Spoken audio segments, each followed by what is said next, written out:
오후 찬양 예배 오신 여러분들을 주님의 이름으로 환영합니다. 잘 오셨습니다. 교회에서 신앙생활하면서 가장 많이 듣는 단어가 아무래도 은혜일 것입니다. 은혜. 그럼 은혜 받으셨습니까? 받은 것 같기도 하고 안 받은 것 같기도 하고. 우리는 그것을 알던 모르던 은혜는 받은 사람들입니다. 은혜 가운데 살아가는 사람들입니다. 안 그러면 우리가 이 시간 여기에 앉아 있을 수가 없습니다. 세상 나가서 돈 벌고 세상 친구 만나서 골프 치고 아마 그러고 있을 것입니다. 근데 이 은혜가 얼마나 소중하고 귀한 것인가. 많이 듣기에 또한 그만큼 어떤 절박성, 희귀성, 희소성이 또한 떨어지는 단어가 또한 은혜인 것입니다. 근데 이 은혜가 우리를 구원했고 우리를 하나님의 자녀되게 만드셨습니다. 그러기에 이 은혜는 그 어떤 것으로도 바꿀 수 없고 그 어떤 것으로도 비교할 수 없는 것이 하나님의 은혜인 것입니다. 은혜로 좋게 합시다. 은혜 안 되네. 은혜를 너무나 싸구려 취급할 때가 많습니다. 상품과 명품은 다른 겁니다. 상품은 누구나 다 가지고 있는 것이고 명품은 특정한 사람에게 있는 것입니다. 물론 이 은혜도 일반 은혜와 특별 은혜가 있습니다. 우리는 다 특별한 은혜를 받은 사람들입니다. 모든 사람이 은혜를 받아야 할진데 그 은혜를 깨닫는 사람은 극히 소수라는 것이에요. 은혜 가운데 살면서도 그 은혜를 깨닫지를 못하는 거예요. 부모님의 사랑 가운데 살면서도 부모의 사랑을 깨닫는 사람이 소수잖아요. 그래서 은혜는 매우 고귀한 실체입니다. 어떤 추상적인 것이 아니에요. 은혜는 실체입니다. 여러분도 로마서를 통해 과연 은혜란 무엇인지 그리고 왜 그렇게 소중한지를 깨달으시길 바랍니다. 은혜라는 말은 신약 성경에서 자그마치 155번이나 사용하고 있습니다. 그 중에 바울 서신에서만 100차례 넘게 사용하고 있습니다. 그 중에서도 로마서에서만 24번이나 사용하였습니다. 은혜가 무엇인지 제대로 이해하지 못하면 이 로마서를 이해하기 힘듭니다. 은혜는 로마서의 중심이고 성경의 중심이고 복음의 핵심이며 하나님의 마음입니다. 은혜라는 단어 자체만으로도 성경이 말하는 소중한 참 의미를 알기 힘듭니다. 오늘날 은혜를 일반적으로 사용하는 은혜라는 단어는 그저 선수들이 아름답고 우아한 동작 정도로 생각하는 사람들이 덜어 있습니다. 그리고 은혜를 예기치 못한 친절이다. 그 정도로 생각합니다. 바울은 1절에서 자기를 소개합니다. 예수 그리스도의 종 바울은 사도로 부르심을 받아. 바울은 자기를 그렇게 소개합니다. 나는 예수 그리스도의 종이고 사도로 부르심을 받았고 하나님의 복음을 위해 따로 구별되었다. 그렇게 자기를 소개한 다음에 2절에서 4절에 걸쳐 하나님의 복음이 무엇인가를 설명하고 있습니다. 이 하나님의 복음은 어느 순간 짠 하고 나타난 것이 아니라 아주 오래전부터 천지가 창조되기 전부터 하나님이 계실 때부터 계획되었고 그 내용은 하나님의 아들에 관한 것이었고 죽은 자들 가운데서 일어나 승리하시고 하나님의 아들로서 능력으로 다스리는 그리스도에 관한 것이라고 설명하고 있습니다. 이처럼 은혜는 하나님으로부터 시작되었고 하나님으로부터 끝이 납니다. 처음과 끝이 은혜의 처음과 끝은 하나님이시고 그 은혜에 대한 표징이 바로 예수 그리스도입니다. 그래서 오늘 본문은 그렇게 시작되는 것입니다. 그로 말미암아, 예수 그리스도로 말미암아 하나님의 은혜가 우리를 알 수 있게끔 시작이 되었다는 것입니다. 고린도후서 13장 13절은 우리가 흔히 예배 마칠 때 하는 축도문입니다.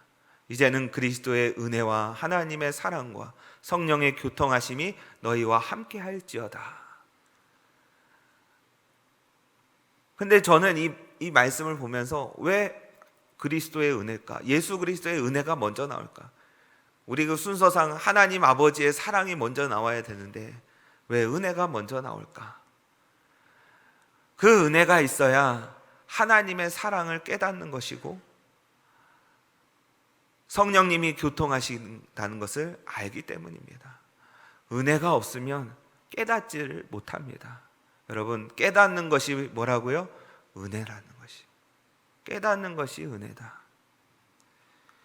주 예수 그리스도의 은혜라고 하는 것입니다. 그 은혜가 있어야 하나님의 사랑도 알게 되고 깨닫는 것이 은혜라고 그렇게 말씀드렸습니다. 모든 계시가 그리스도를 통해서 알게 되는 것이기에 우리는 예수 그리스도의 은혜가 필요한 사람들입니다. 모든 하나님의 계시의 절정체에 있는 것은 누구냐면 바로 예수 그리스도입니다.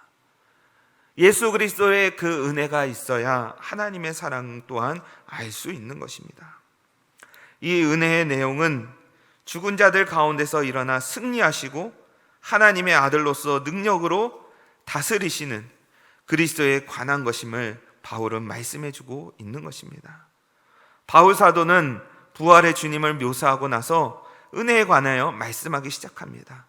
예수 그리스도의 성육신과 죽음과 부활이 없다면 죄인들에게는 어떠한 은혜도 없다는 것입니다. 그러므로 은혜란 하나님으로부터 나오는 실제인 것입니다. 말씀이 육신이 되어 이 땅에 거하셨습니다. 그를 보니 은혜와 진리가 충만하더라. 요한복음 1장에는 그렇게 말씀하고 있죠. 예수 그리스도를 보니 하나님의 은혜와 진리가 충만하더라. 그래서 뜬구름 잡는 것이 아니라 예수 그리스도의 그 자체가 하나님의 은혜의 실제라는 것입니다. 우리가 당연히 받아야 하는 권리 같은 것이 아닙니다.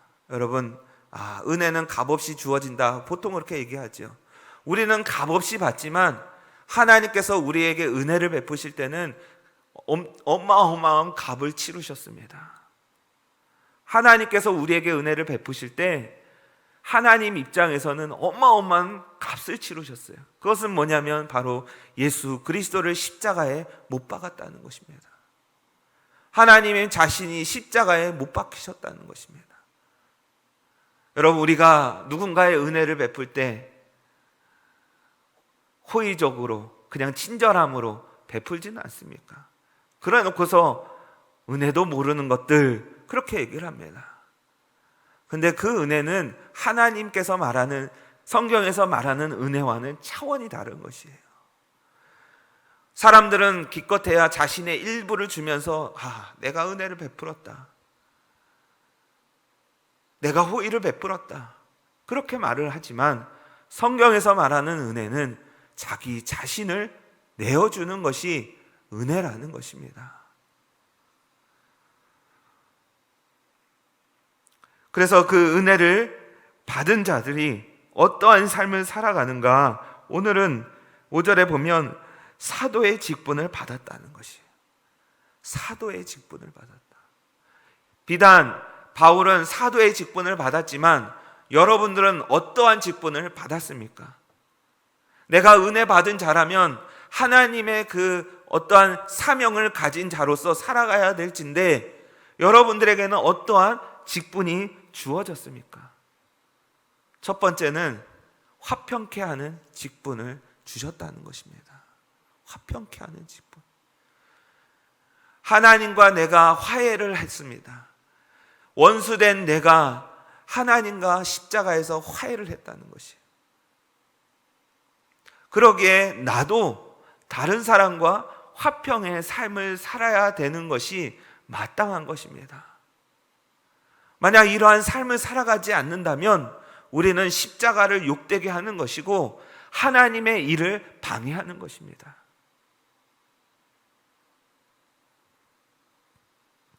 성령이 하나 되게 하신 것을 힘써 지키라.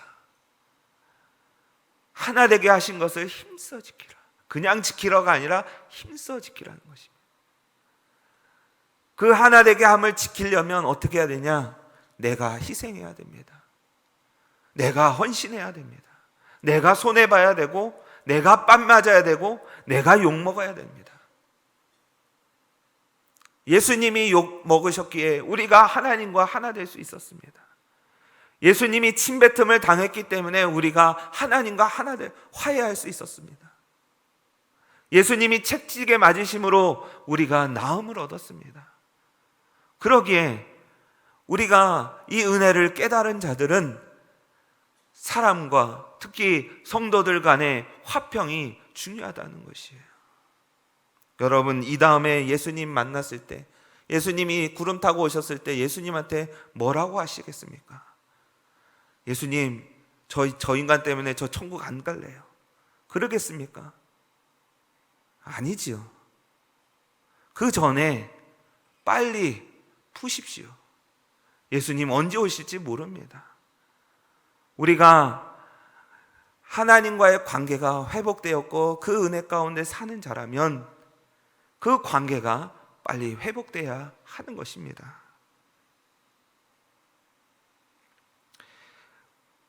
이 은혜의 직분을 우리는 늘 감당해야 될진데 은혜는 받고 일은 하지 않으려고 합니다.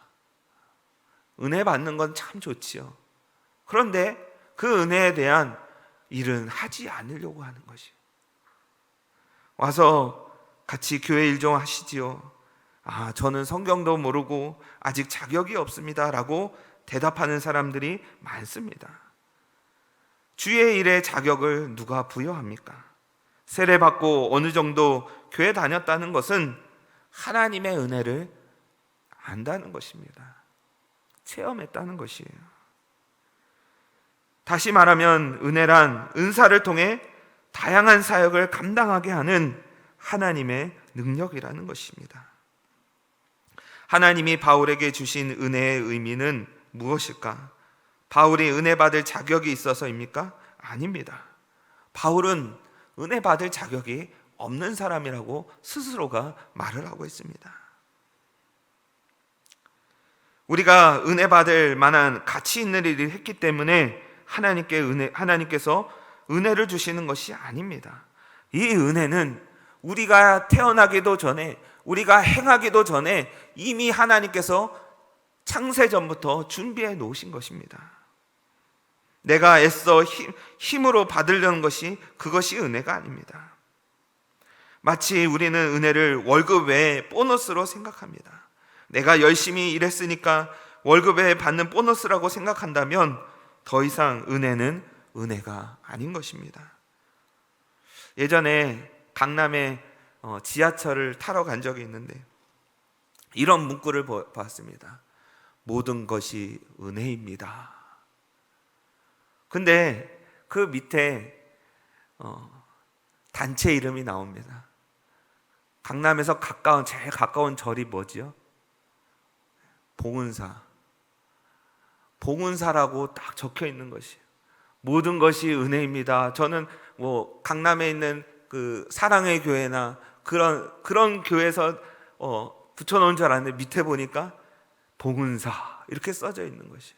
깜짝 놀랐습니다. 은혜가 없는 곳에서 은혜를 얘기한다니. 거기는 자기 공로만 있고 자기의 어떤 행위만 있는 그곳인데 그곳에서 어떻게 은혜를 말을 할 수 있을까?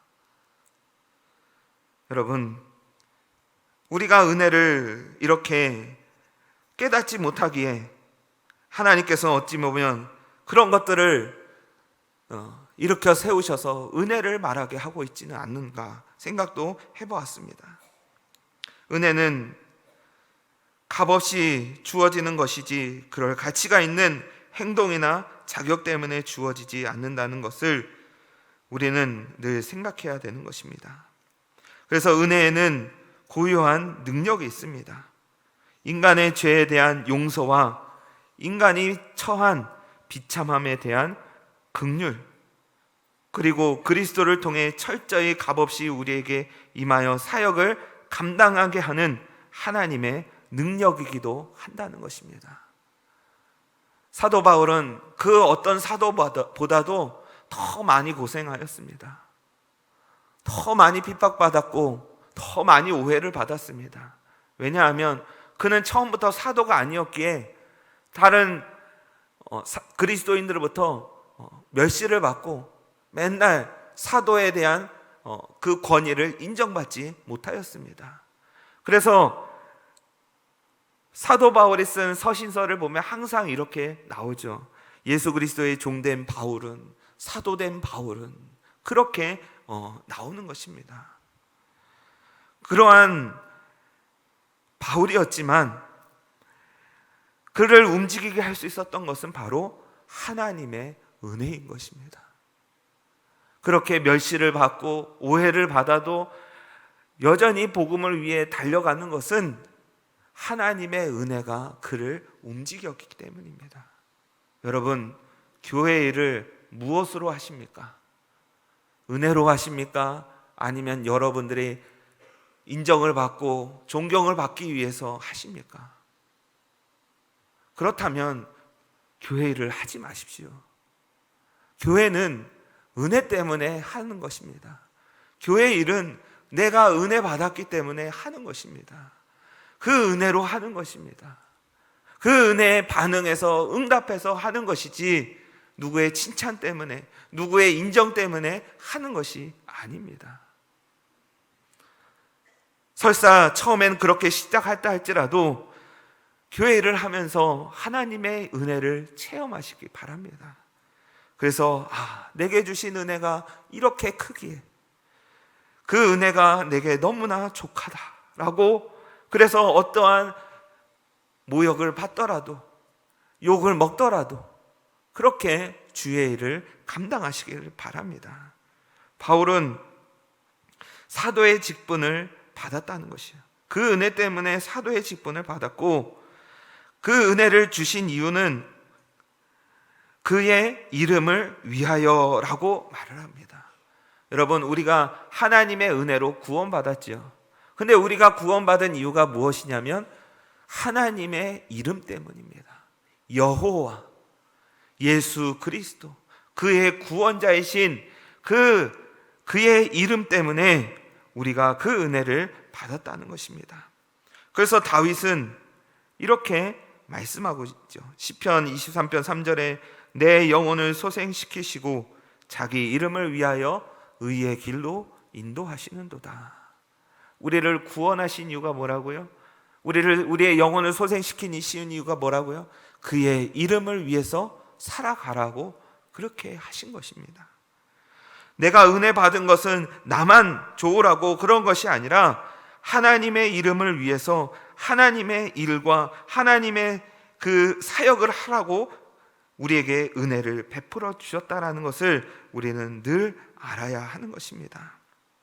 그래서 이 은혜는 우리를 순종하게 만듭니다. 은혜는 순종하게 만들어요. 이 은혜를 아는 사람은 자발적인 헌신을 하게 되어 있습니다. 그래서 진정한 순종은 은혜의 열매인 것입니다. 은혜란 순종을 가능하게 하는 능력이라는 뜻입니다. 그렇다면 이 은혜는 어떻게 받는가? 바로 내가 믿음으로 받는다는 것이. 너희가 그 은혜를 인하여 믿음으로 말미암아, 그렇게 말씀하고 있죠. 믿음으로 받는다는 것입니다. 따라서 모든 참된 순종은 은혜를 믿을 때 주어지는 것입니다.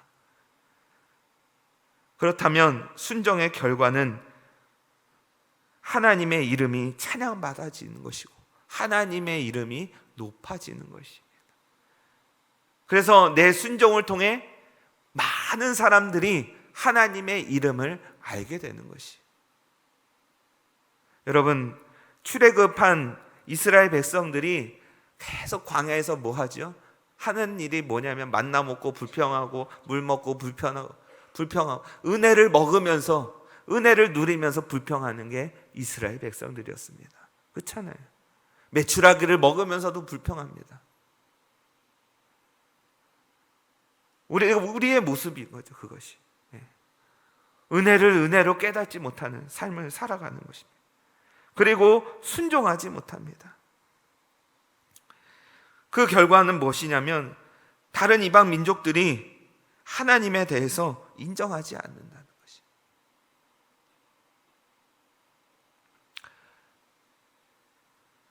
하나님이 진노하십니다. 이스라엘 백성은 내가 다 쓸어버리고 모세 너를 택해서 새로운 민족을 만들겠다. 저 같으면 하나님 감사합니다. 저를 그렇게 끔찍하게 생각해 주시다니요. 근데 모세는 그렇게 안 했죠. 하나님이 능력이 없으셔서 이스라엘 백성들을 이끌어내시 이 광야에서 죽게 만드신다면 이방 사람들이 뭐라고 하겠습니까? 하나님이 능력이 없어서 애굽에서 죽이지 왜 광야에서 죽이니? 그렇게 말하지 않겠습니까? 하나님의 이름을 위해서 저들을 불쌍히 여겨달라고, 긍휼을 베풀어 달라고 그렇게 중보기도하는 모세의 모습을 보게 됩니다.